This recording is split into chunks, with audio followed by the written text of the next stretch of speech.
কি গো গিন্নি, এটা কিসের ফর্দ? কোনো অনুষ্ঠান হবে নাকি? বিয়ে হবে গো। বিয়ে? কার বিয়ে? ভগবান শিবের সাথে দেবী পার্বতীর বিয়ে। সামনেই শিবরাত্রি, মনে নেই? হ্যাঁ, তা মনে আছে, কিন্তু এই ফর্দটা কি জন্য গিন্নি? আমি শিবরাত্রির দিন বিকেলে বাবার মাথায় দুধ ঢালতে যাব, তাই তোমাকে আগে থেকে লিখে দিলাম কি কি লাগবে। সব আগে আগে নিয়ে আসবে। হ্যাঁ, দেখি কি লেখা আছে।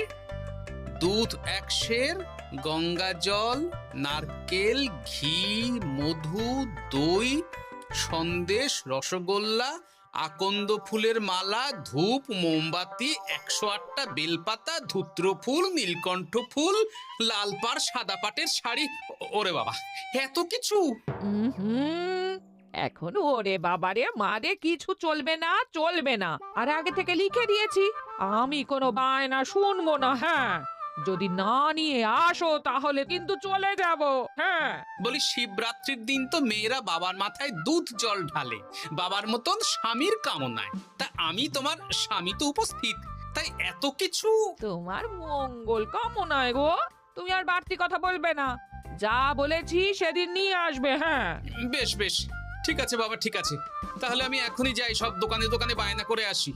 সেদিন তো এইসব জিনিসের চাহিদা তুঙ্গে থাকে। হ্যাঁ, তা যাও, সেটাই বুদ্ধিমানের কাজ হবে। হ্যাঁ,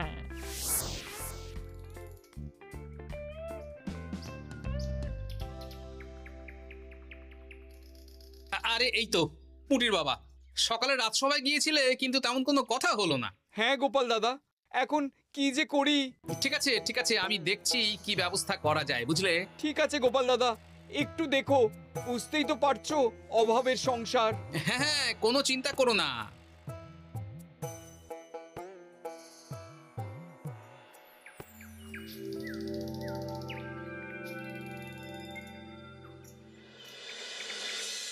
আচ্ছা, আজ তাহলে শিবরাত্রির আয়োজন নিয়ে আলোচনা হোক। মহারাজ, এসব নিয়ে আপনি চিন্তা করবেন কেন? আরে আমার মতন একজন মন্ত্রী থাকতে আপনার মাথা ঘামানোর কোনো দরকারই নেই। না না মহারাজ, একদম মন্ত্রী মশাইকে দায়িত্ব দেবেন না।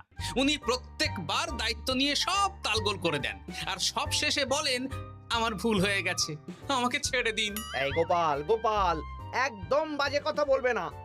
আমি এখন ভালো হয়ে গেছি। ভালো না কালো? মহারাজ মহারাজ, আপনি আমাকে দায়িত্ব দিন, আমি সব সামলে দেব। সব কাজ সবাই মিলে করলেই তো ভালো। পুজো পাঠের দায়িত্ব আমার, বাকি আমি জানি না। সে ঠিক আছে, কিন্তু পুজোর জোগাড় অনেক দায়িত্ব, সব হিসেব করে কেনাকাটা করতে হয়। সবচেয়ে বড় ব্যাপার, তার জন্য সৎ হতে হয়। আমি কি অসৎ নাকি? আমি সব দায়িত্ব নেব। না, আমি নেব। আমি নেব। আমি। আহ, চুপ চুপ, একদম চুপ। গোপাল দায়িত্ব নেবে না মন্ত্রী, সেটা তো বিচার করতে হবে। কিভাবে বিচার করবেন মহারাজ? হ্যাঁ, একটা বুদ্ধির পরীক্ষা নেওয়া হবে। আমি এখন গোপালের চেয়ে অনেক বুদ্ধিমান হয়ে গেছি। তাহলে তো ভালো, তুমি গোপালের বুদ্ধির পরীক্ষা নাও। যদি গোপাল জিতে যায় তাহলে গোপালই দায়িত্ব পাবে, নইলে তুমি। ঠিক আছে, আমি এক্ষুনি প্রশ্ন করছি। হ্যাঁ হ্যাঁ, করুন করুন। হ্যাঁ, এমন কি জিনিস যা তুমি যতই খাও পেট ভরবে না? বাবা, মন্ত্রী কি প্রশ্ন করলে! গোপাল, বলো বলো বলো। এবার জমবে মজা। বেশ, তাহলে বলি। হ্যাঁ, বলো বলো। উত্তর হলো বাতাস। যতই খাও পেট ভরে না। গোপালের কি বুদ্ধি! ও মন্ত্রী মশাই, এই গোপাল তো প্রথম দানেই বাজিমাত করে দিল। হ্যাঁ, প্রথমটা তো সহজ ছিল। ঠিক আছে, এতই যদি বুদ্ধিমান হও তাহলে আরেকটা পরীক্ষা দাও। হ্যাঁ মন্ত্রী, বলো। এবার আপনারা একটু অপেক্ষা করুন, আমি আসছি।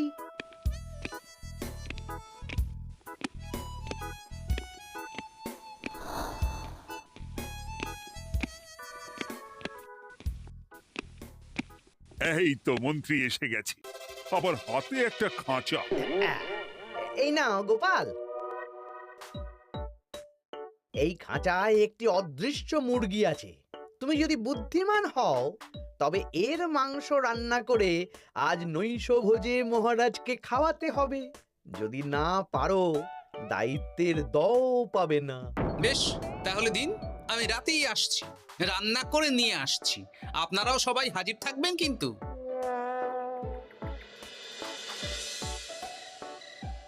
এই সেরেছে, গোপাল যে এখনো এলো না। গোপাল নির্ঘাত ফেসেছে। এই তো চলে এসেছি। এ কি গোপাল, তুমি তো খালি হাতে। মাংসের ঝোল রেঁধেও এনেছি। কই গোপাল, অদৃশ্য মুরগির ঝোল কোথায়? হ্যাঁ, কোথায় গোপাল? আহা, মহারাজ, অমন সুস্বাদু মুরগি আমি আগে কখনো খাইনি। আমি সেটা রান্না করে রাজপ্রাসাদের প্রধান ফটকের বাইরে রেখে এসেছি। মস্করা হচ্ছে? চলুন তো গিয়ে দেখি। হ্যাঁ, চলো তো।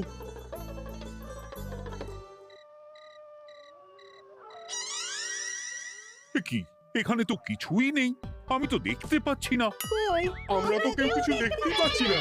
কোথায় কোথায় মাংসের ঝোল? আরে মন্ত্রী মশাই, অদৃশ্য মুরগি রান্না করলে ঝোলটাও তো অদৃশ্যই হবে। আপনি দেখতে পাচ্ছেন না, মানে আপনার মনে পাপ আছে, নইলে আপনার চোখের সমস্যা। মহারাজ তো ঠিকই দেখতে পাচ্ছেন, তাই না মহারাজ?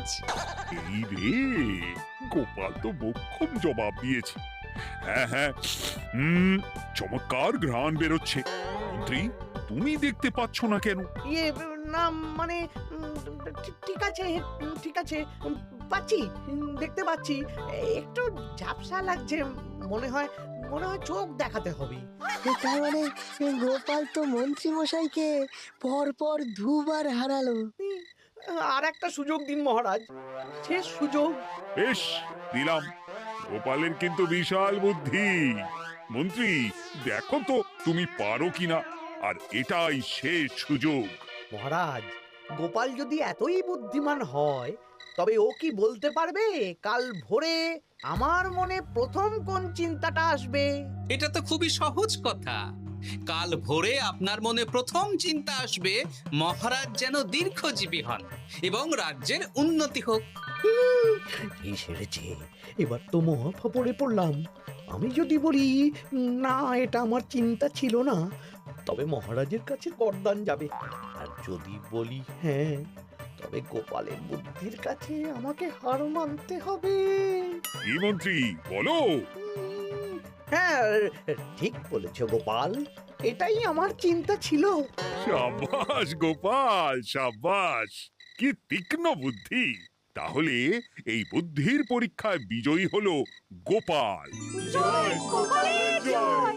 তাহলে শিবরাত্রির পুজোর আয়োজনের দায়িত্ব এবার গোপালের। আমার আর কোনো চিন্তা রইল না। মহারাজ, গোপাল তো সব দায়িত্বই পেল, আমাকেও কিছু একটা দায়িত্ব দিন। আমিও একটা ঈশ্বরের সেবা করার সুযোগ চাই। আহ, তুমি তো হেরে গেলে। তাতে কি, ভালো কাজ করতে চাইছি, একটু সুযোগ দিন মহারাজ। বেশ, তাহলে তুমি গ্রামবাসীদের ভোগ প্রসাদ খাওয়ানোর দায়িত্বটা নাও। ধন্যবাদ মহারাজ। হ্যাঁ মন্ত্রী, মিলেমিশে কাজ করো, কিন্তু ঝামেলা করো না। না না, আমি সুষ্ঠুভাবে পালন করব। ঠিক আছে মন্ত্রী মশাই, তাহলে ওইটুকুই করুক, কিন্তু আমার কাজে কোনো বাধা দিতে আসবেন না। না না না, তোমার কাজে কোনো বাধা আসবে না। আমি ভোগ প্রসাদ বিতরণ, খাওয়া দাওয়া, এই সব ব্যাপারটা দেখব।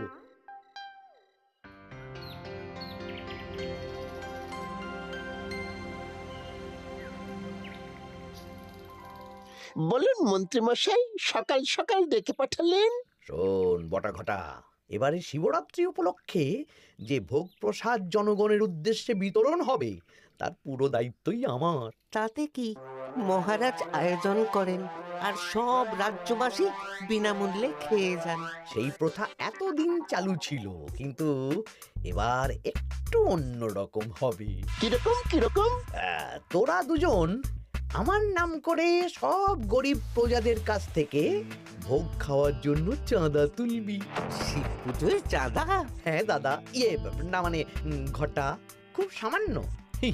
বাড়ি আর দোকানগুলোয় যাবি আর মাথা পিছু 1 আনা করে তুলবি, কেমন?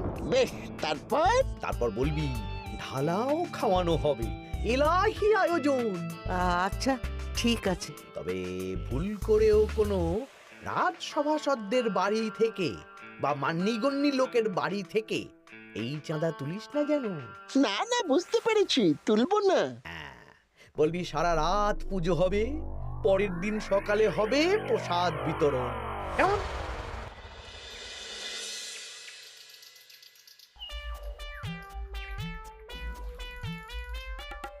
বলা, এবারে শিবরাত্রি উপলক্ষে যে পূজা হবে তার ভোগ প্রসাদ খাবে তো? হ্যাঁ হ্যাঁ, নিশ্চয়ই নিশ্চয়ই। এবারে সব দায়িত্ব মন্ত্রী মশাইয়ের, এলাহি আয়োজন। তা তোমাদের বাড়িতে কতজন সদস্য? আমি আর আমার গিন্নি দুজন। তাহলে দুয়ানা দাও, এক আনা করে দুজন। হ্যাঁ, আবার অর্থ দিতে হচ্ছে। হ্যাঁ, এলাহি আয়োজন, তাই এই সামান্য অনুদান। আচ্ছা বেশ, এই নাও দুয়ানা। চিন্তা করো না ভোলা, এমন খাওয়ানো হবে না। রাতের বেলা শিব পুজো আর পরের দিন সকালে জীব পুজো। বাবা বাবা বাবা, সব দোকানে দোকানে আমি যাচ্ছি, আর তুই লোকজনের বাড়ি বাড়ি যা। বেশ। রে, কত হলো? অনেক হয়েছে মন্ত্রী মশাই, এই দেখুন। বাবা বাবা বাবা, এক আনা করে নিয়েই তো থলে ভরে গেছে। হ্যাঁ, এবার হবে মাছের তেলে মাছ ভাজা। মহারাজও ভোগের আয়োজনের জন্য আজকে মোহর দিয়ে দিয়েছেন। তার মানে তো আপনার মুনাফাই মুনাফা, লাভই লাভ। আমাদেরকেও কিছু দিন। দেব দেব, এখনো কাজ বাকি আছে।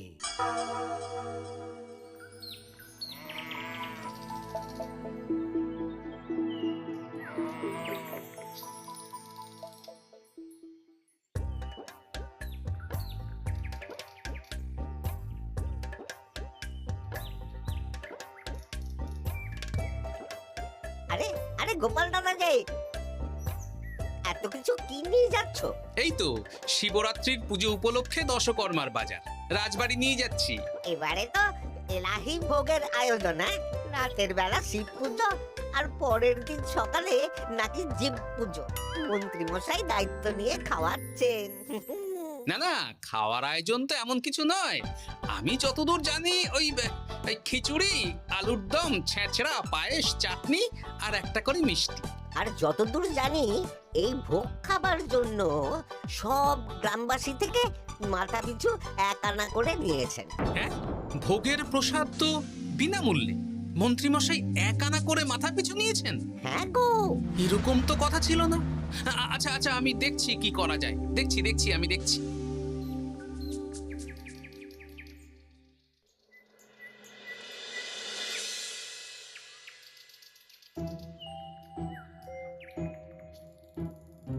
ভায়া, বলছি তোমার কাছে মন্ত্রীমশাই এসেছিলেন? হ্যাঁ, চালের বায়না করে গেলেন। তা কি চালের বায়না করলেন? খুবই সাধারণ চাল, আমার দোকানে সবচেয়ে কম দামি চাল বলতে পারো। সে চাল তো আমি পুজোর দিন পাঠিয়ে দেব বলেছি। আচ্ছা, কেনাকাটার রসিদপত্র? না না, সেসব হয়নি, শেষে দেব। শোনো, মহারাজের আদেশ, মন্ত্রীমশাই যে চাল বলেছেন তার থেকে 5 গুণ উৎকৃষ্ট মানের চাল দেওয়া চাই। যে চাল রাজা বাদশারাও খুব কম খান, সবচেয়ে দামি চাল। আচ্ছা, আর ডাল? ওটাও 1 নম্বর মানের সোনামুখ দেবে। বেশ। মন্ত্রীমশাই যা যা বায়না দিয়েছেন পরিমাণ এক থাকবে, শুধু জিনিসপত্রের মান বাড়বে। ঠিক আছে? আচ্ছা ঠিক আছে। আর একথা মন্ত্রীমশাইকে জানানোর দরকার নেই, শুধু মোহরটা ওনার কাছ থেকে আদায় করে নিন। যেদিন খাওয়ানো হবে সেদিন বিকেলে যাবে, মানে শিবরাত্রির পরের দিন বিকেল। বেশ।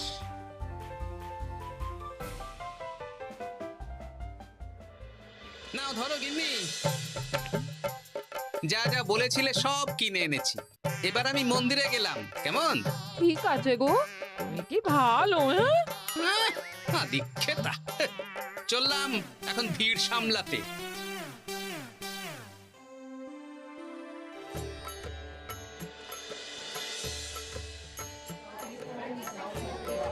একটু সারিবদ্ধভাবে দাঁড়ান, আপনারও সুযোগ আসবে। বাবা কাউকে ফিরিয়ে দেবে না। দেখো মন্ত্রী, দেখো গোপাল কি সুন্দর ভিড় সামলাচ্ছে। ওকে তো এই জন্যই দায়িত্ব দেওয়া। হ্যাঁ, তাই তো দেখছি। ওম নমঃ শিবায়। হে ভোলানাথ, দেবাদিদেব মহাদেব সকলের কল্যাণ করুন। জয় দেবাদিদেব মহাদেবের জয়। হে ভোলেনাথ মহেশ্বর, মঙ্গল করো বাবা। জয় বাবা ভোলাদেব মহেশ্বরের জয়। তা তোমার শরীর এখন কেমন? এই তো বেশ ভালো আছি। সবই তোমার জন্য। তুমি না সাহায্য করলে ওই ওষুধ আমার পেটেই পড়তো না। না না, আমি তো নিমিত্ত মাত্র, সবই মহাদেবের ইচ্ছে। জয় বাবা মহাদেবের জয়। চলি গো। কাল ভোগ খেতে তাড়াতাড়ি চলে এসো।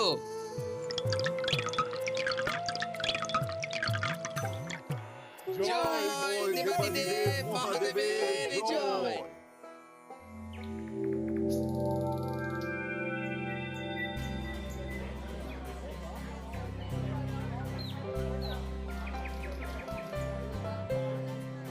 সত্যি মন্ত্রী মশাইয়ের ভোগের প্রসাদ পেয়ে মনটা ভরে গেল। কি সুন্দর রান্না, আর খাবারের গুণমান কি ভালো। তার উপর রসগোল্লা কত বড় বড়। এত বড় রসগোল্লা খাওয়া তো দূর, বাবার জন্মে চোখেও দেখিনি।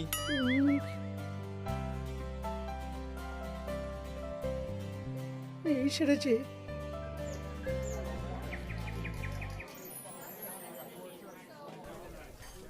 এই যে পাচক ঠাকুর, শোনো। বলুন মন্ত্রী মশাই, আজ আমি খুব খুশি। কেন? আপনি মহান। কেন?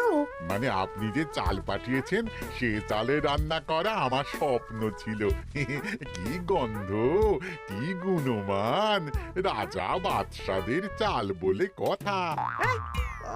আমি তো খুব সাধারণ মানের চাল দিতে বলেছিলাম, 30 আনা সের মূল্যের চাল। কেন, নবাব বাদশাদের ঘরে এই চালটা থাকে। তাই? কোথা থেকে এলো? কেন, চালের দোকান থেকে এসেছে। মিষ্টিও দারুণ, রসগোল্লা তো নয়, যেন যেন একেবারে বড় বড় রাজভোগ। কি আকার, কি গুণমান, কি স্বাদ। আহা, দেখুন দেখুন দেখুন। বাবা, ভোলা এত বড় রসগোল্লা দিয়েছে। ঠিক আছে, যা হচ্ছে হতে দে। আমি তো চিন্তায় পড়ে গেছি।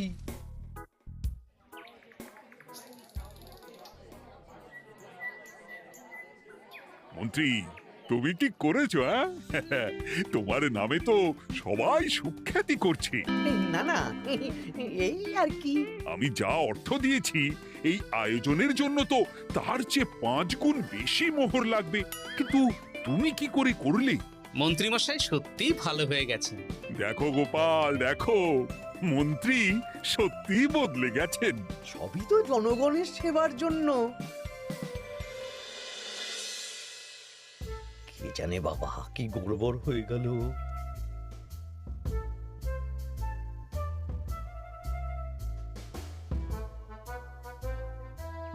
মন্ত্রী মশাই, বকেয়া পাওনা নিতে এলাম। আপনার মোট হয়েছে চালের 350 মোহর, মুগ ডালের 250 মোহর, আর মশলাপাতি 100 মোহর। হ্যাঁ, বলো কি? মন্ত্রী মশাই, ওই আপনার মোট বকেয়া 300 মোহর। আর আমার এই 150 মোহর। হ্যাঁ, চলুন মহারাজ, একটু মন্ত্রীমশাইয়ের বাড়ির দিকে ঢু মেরে আসি। চল। চলুন, ওনাকে গিয়ে ধন্যবাদ জানিয়ে আসি। এই না না না, আরে আরে আমি কি করে দেব? আমি কি চন্দ্রমুখী আলু দিতে বলেছিলাম? আমি কি করে দেব? না না, ও আপনাকে দিতেই হবে। হ্যাঁ, কি বলছো মন্ত্রী? তুমি এত ভালো কাজ করেছো, এত বড় মুখ করে সকালে বললে যে সবই জনগণের সেবার জন্য। আরে আমি কিভাবে জানবো যে এত খরচ হয়ে যাবে? কেন মন্ত্রীমশাই, আপনি তো গ্রামবাসীদের থেকে অর্থ নিয়েছেন, মাথা পিছু 1 আনা করে। হ্যাঁ, মানে এই সব তো কথা ছিল না। এই সেরেছে, গোপাল কি করে জেনে গেল? এসব কথা কি আর চাপা থাকে? আর সেই জন্যই তো আপনি ভালো মানের খাবার খাইয়েছেন। সত্যি তো, যে মানের খাবার খাওয়ানো হয়েছে তা কৃষ্ণনগর কেন, আশেপাশের কয়েকটা নগরের লোকও এই জিনিস চোখে দেখেনি, আর তাই তুমি অর্থ আদায় করেছো। না মানে, আমি বুঝতে পারছি না, আমার অনুমতি ছাড়া এগুলো হলো কি করে? মন্ত্রী মশাই, বকেয়া পাওনা দিন, নইলে খারাপ হয়ে যাবে বলে দিচ্ছি। হয়ে গেল, আমি ভিখারি হয়ে গেলাম। অগিন্নি, মোহরের থলেগুলো নিয়ে এসো, গয়নাগাটি নিয়ে এসো। আমাকে পথে বসিয়ে দিল। কে কে আমার এত বড় সর্বনাশ করলো? আমি মন্ত্রী মশাই, আমি। আপনি যখন চাঁদা তুলে ভালো খাওয়াতে চাইছেন, তাই সবচেয়ে ভালো খাওয়ানোর ব্যবস্থা করে দিলাম, তাও আবার আপনার ঘাড় ভেঙে। আমার সর্বনাশ হয়ে গেল।